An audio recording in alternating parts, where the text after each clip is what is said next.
You are in an Alaskan tundra tent at 5 a.m., with the blizzard pushing against the canvas like it has a claim on your conduct.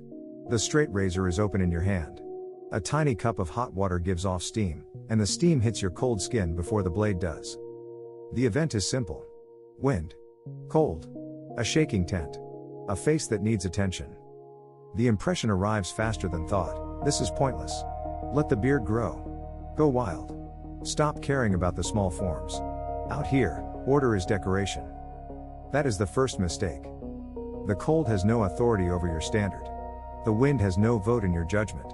The tent may shake, but the ruling faculty does not have to shake with it. What threatens you is not the beard. It is the quiet agreement that rough conditions excuse rough conduct. Epictetus would not ask whether the morning is comfortable. He would ask what is yours in this morning. Not the storm. Not the temperature. Not the hunger for ease. The hand. The attention. The assent. The next clean movement. So before the blade touches skin, examine the thought that wants permission to abandon order. The first boundary is not between civilization and wilderness. It is not between the heated office and the frozen tent. It is not between the man with a clean face and the man who lets the beard take over because the weather has become severe. The first boundary is between what happens and what you permit it to mean. The blizzard is outside the tent. That is a fact. The canvas snaps. The poles complain. The air presses through every weak seam. That is the event. But then the mind adds its verdict. This is no place for order. This is no morning for care. This is not the time to hold a standard. That is not the storm speaking. That is judgment. And judgment is yours. This is where Epictetus begins. Not with the weather. Not with the body's discomfort. Not with the inconvenience of hot water turning useless too quickly in a tiny cup. He begins with the ruling faculty, the part of you that can look at an impression and decide whether to bow to it. The wind is not yours. The temperature is not yours. The condition of the tundra is not yours. The fact that the tent shakes at 5 a.m. is not yours. What is yours is the next act of attention. You can hold the straight razor as a tool instead of a symbol. You can stop treating it as proof that you are still in control of everything. You are not. You are not in control of the storm. You are not in control of the cold. You are not in control of how long the workday will punish your patience. You are not in control of whether the research goes cleanly, whether the equipment behaves, whether the report back home will be understood, or whether anyone later thinks this morning mattered. But you are in control of whether you use harshness as permission to become careless. That is the line. A person often loses self-respect long before he loses shelter, money, status, or comfort. He loses it in the small bargain. He says, just this once. He says, nobody sees me. He says, conditions are too hard for ordinary standards. He says, I am allowed to become rough because the world has become rough. That is assent. It does not arrive with a speech. It arrives as a shrug. It arrives as the hand lowering the razor. It arrives as the cup being ignored. It arrives as the thought, why bother? But the question is not whether shaving matters in some grand public sense. The question is whether you are willing to let an external condition decide the quality of your attention. The beard is not the enemy. Wildness is not the enemy. The storm is not the enemy.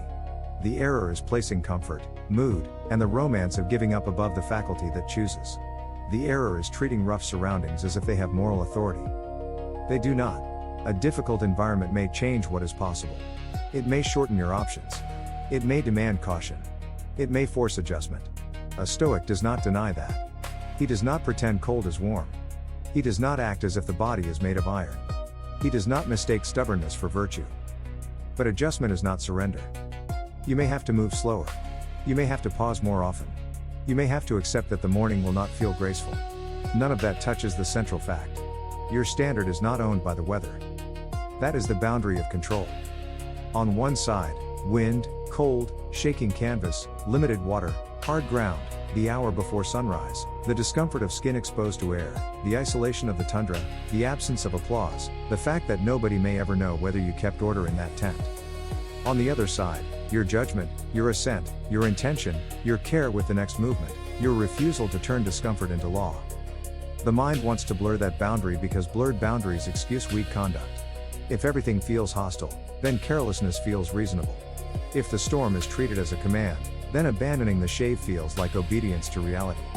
But reality did not command that. Reality only presented cold air and moving canvas. You added the rest. So take the judgment back. The steam from the tiny cup touches your face and disappears almost immediately. That is enough to teach the lesson. Some externals vanish quickly. Heat fades. Ease fades. Conditions shift. The hand that attends remains your responsibility. Do not make the straight razor a trophy of toughness. Do not make the shave a performance. Make it a boundary. Here is the event. Here is the impression. Here is the false value trying to rise. Here is the choice that belongs to you. You are not shaving because the world is calm. You are shaving because your conduct does not wait for the world to become calm. The storm may shake the tent. It does not shave your judgment for you. It does not decide whether you become sloppy, resentful, theatrical, or steady. It supplies pressure. You supply assent. That is the work before freedom, to stop handing authority to what cannot govern you. That authority is surrendered in a sequence. Not all at once. First comes the event. The tent shakes. The cup cools. The mirror, if you have one, gives back a narrow face in poor light. The straight razor waits in your hand, and the blade requires more care than your mood wants to give. That is the event. Then comes the impression. The impression says, this is too much for a small act. The morning is hostile. The cold has made ordinary discipline unreasonable. A clean shave belongs to heated bathrooms, not tundra canvas. Order belongs to easier lives. An impression is not yet a command. That is where the mind must be trained. Most people do not lose freedom because an event overpowers them. They lose it because the impression arrives dressed like truth, and they open the door without inspection.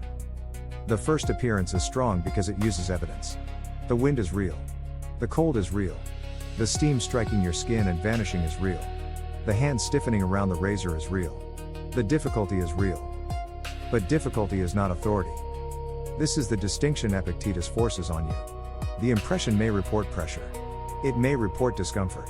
It may report risk, limitation, inconvenience, fatigue, and irritation. But it cannot decide what the pressure means unless you give it assent. Then comes judgment. Judgment is the meaning you add. The judgment says, if I keep this standard here, I am pretending. If I abandon it, I am becoming honest. If the wilderness is rough, I should become rough. If nobody sees me, form does not matter. If the work is hard, self-respect can wait. Now the danger has moved inside. The storm was outside the tent. The judgment is not. The shaking canvas did not tell you that care is fake. The cold water did not tell you that discipline is vanity. The beard did not tell you that wildness is freedom. Those meanings were added by the ruling faculty when it stopped governing itself. This is why the straight razor matters. It is not decoration. It is not a symbol of toughness. It is a test. The blade asks for attention. The edge does not care about your story.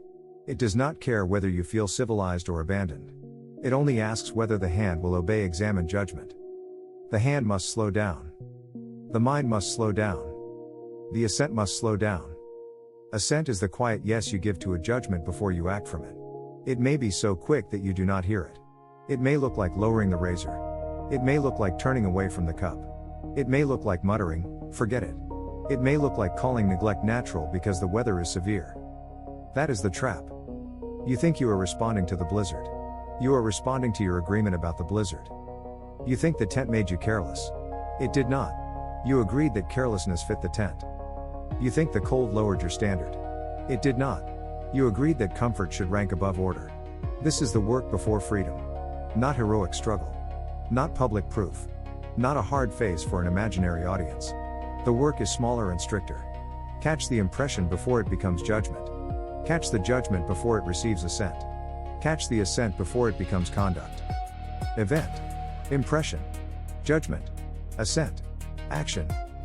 The event, wind shakes the tent. The impression, this is no time for care. The judgment, harsh conditions excuse the abandonment of self-respect.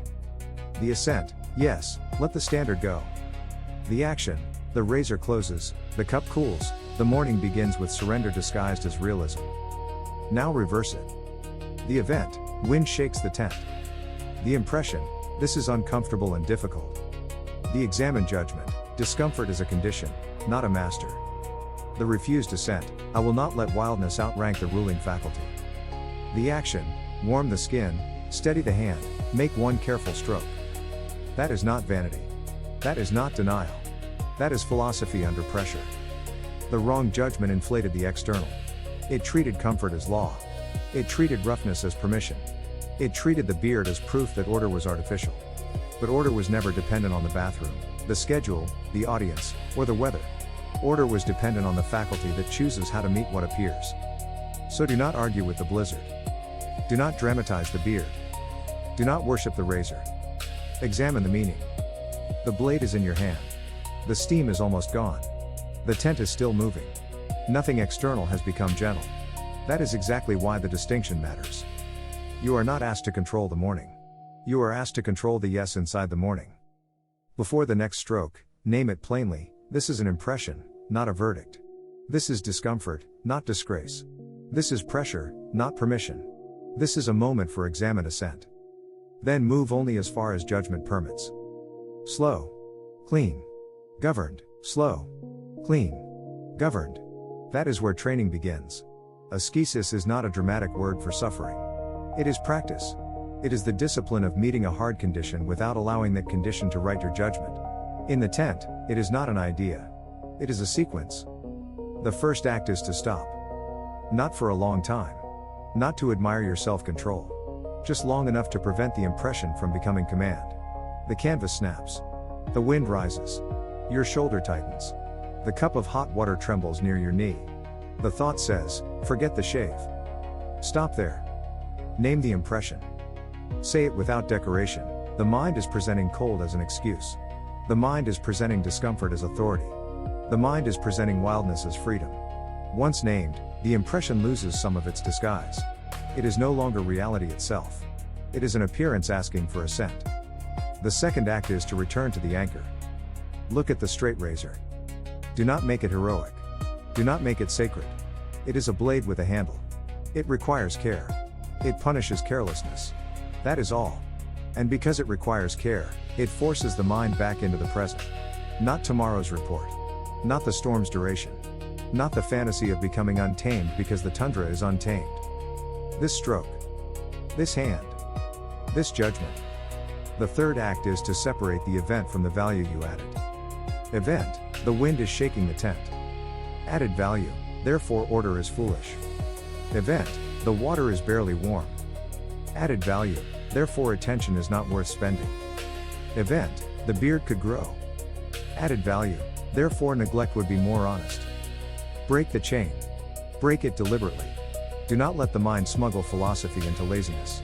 Go wild can sound like freedom when the body is tired. But freedom is not the collapse of form.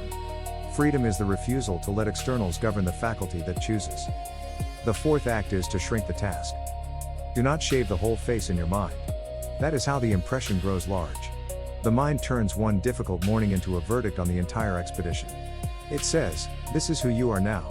It says, the old standards do not apply out here. It says, no one would blame you. Shrink it. Wet the skin once. Set the cup down. Hold the razor correctly. Make one careful pass. Rinse the blade. Breathe. Repeat. This is training because it is small. The untrained mind despises small acts. It wants a grand decision, civilized or wild, strong or weak, free or trapped. But Epictetus would bring you down to the exact place where choice lives. Not in the story. In the next assent. The fifth act is to check the body without surrendering judgment to the body. Cold matters. Numbness matters. A shaking hand matters. Ordered conduct is not reckless conduct. If the hand cannot hold the blade safely, then the governable action changes. You pause. You warm the fingers. You wait for steadiness. You do not pretend. You do not force a performance. But do not confuse caution with abandonment. Caution says, act according to what is actually possible. Abandonment says, because this is hard, no standard is required. Those are not the same. The sixth act is to refuse the false romance of roughness. There is a temptation in harsh places to believe that rough surroundings authorize a rough self. The beard becomes a story. The unmade face becomes a banner. The mind says, out here, I do not have to answer to ordinary order. But self-respect is not ordinary decoration. It is not the softness of a comfortable life. It is the standard you carry when comfort leaves. It is the form of your conduct when there is no audience, no mirror worth trusting, no warm bathroom light, no easy morning. The seventh act is to complete what you can complete. Not perfectly in the vain sense. Perfectly in the governed sense. With attention equal to the condition. With the blade moved by judgment, not irritation. With the breath steady enough to keep the hand from obeying the storm. With the standard held because it belongs to you, not because the world has made it convenient. This is ascesis inside the scenario. You do not train by escaping the tundra in your mind. You train by meeting the tundra as fact. You do not curse the wind. You do not obey the wind. You place it where it belongs, outside the ruling faculty. Then you take the next small action. Again, name the impression. Again, lower the external. Again, return to the razor. Again, choose the governable stroke. Again, refuse to call neglect freedom. By the time the shave is done, the storm may still be there. The tent may still shake. The cup may be cold. Nothing outside may have improved. But the faculty that chooses has practiced not selling itself to the weather. But the faculty that chooses has practiced not selling itself to the weather. Now the question changes. It is no longer only, can you keep attention in a hard condition?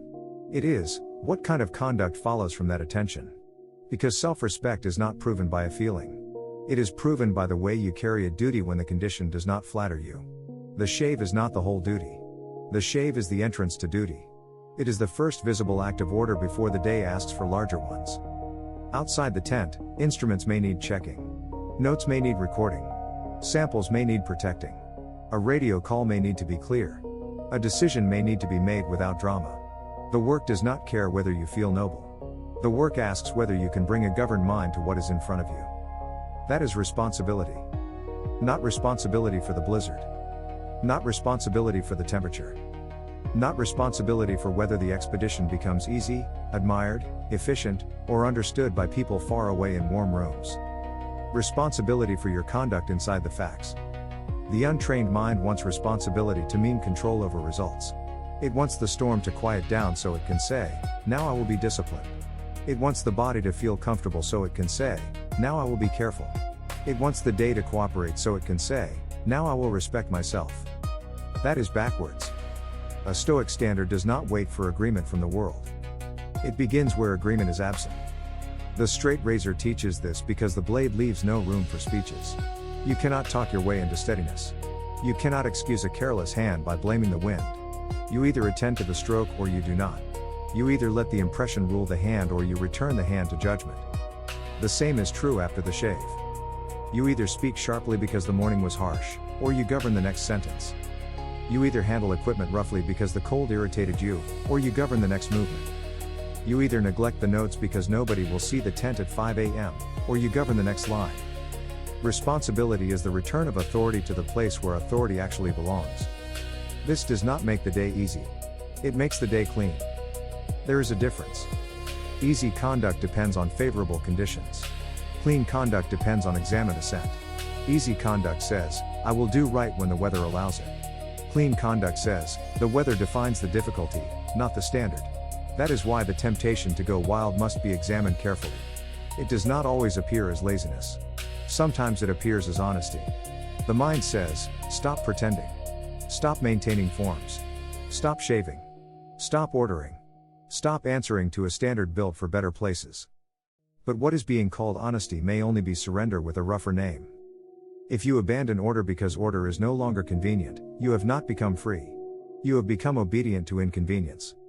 If you drop self-respect because no one is watching, you have not become natural. You have made the audience your hidden master. If you let the beard, the storm, and the shaking tent decide your conduct, you have not gone wild. You have gone ungoverned. Epictetus brings the matter back to the ruling faculty. What did you choose? What did you assent to? What did you treat as good? What did you treat as unbearable? What did you hand authority to? The answer is shown in conduct. Not in what you claim to value. In what your hand does when the cup cools. In what your voice does when the radio crackles. In what your attention does when the work is dull, cold, repetitive, and unseen. This is why duty matters. Duty is not a dramatic burden placed on you by the world. Duty is the shape right action takes when your role becomes clear. A researcher has work to do. A person has a standard to keep. A mind has impressions to examine. A hand has the next task to perform. Do not confuse duty with self-punishment. Do not confuse responsibility with taking blame for everything. The storm is not your fault. The cold is not your fault. The limits of the body are not moral failures. But once those facts appear, your response is no longer nothing. You still have intention. You still have attention. You still have assent. You still have the next governable act. So the shave becomes preparation for the day, not because facial hair is morally important, but because the morning has offered a test before the larger tests arrive. If you can keep order in the small act, you are less likely to abandon order in the consequential one. If you can refuse the false value of comfort here, you are less likely to sell judgment later when the pressure changes form. The pressure may become a failed reading, a damaged sample, a delayed message, a colleague's mistake, a long report written with cold fingers. The form changes. The work remains the same. Event. Impression. Judgment. Assent. Conduct. Again, the sequence must be governed. And when the shave is finished, do not admire yourself. Fold the towel. Close the razor. Set the cup where it belongs. Step into the next duty without making a theater of discipline. The free person is not the one who escapes hard conditions. The free person is the one who stops letting hard conditions appoint themselves as master. The free person is not the one who escapes hard conditions. He may still be cold. He may still be tired. He may still have a long day waiting beyond the tent flap. Freedom does not mean the blizzard stops. It means the blizzard loses the right to define the soul's posture. At 5 a.m., the straight razor was only a tool. But in your hand, under pressure, it became a question: will you let comfort govern you, or will judgment govern comfort? That question follows you outside. It follows you into the report, the equipment check, the failed reading, the delayed message, the long silence from home. The external changes its clothing. The test remains. Something happens. An impression appears. A judgment tries to attach itself. Assent waits. That is where freedom lies. Not in the beard. Not in the shave. Not in looking disciplined. Not in being admired for enduring a hard place. Freedom lives in the trained refusal to call an external thing master. So close the razor carefully. Set the cup down. Let the canvas shake. Let the wind keep its place outside. You have work before you, and the first work has already been done. You did not let the morning steal the government of your own mind. You did not need the world to become gentle. You needed the next act to remain yours. Return to what is yours to govern.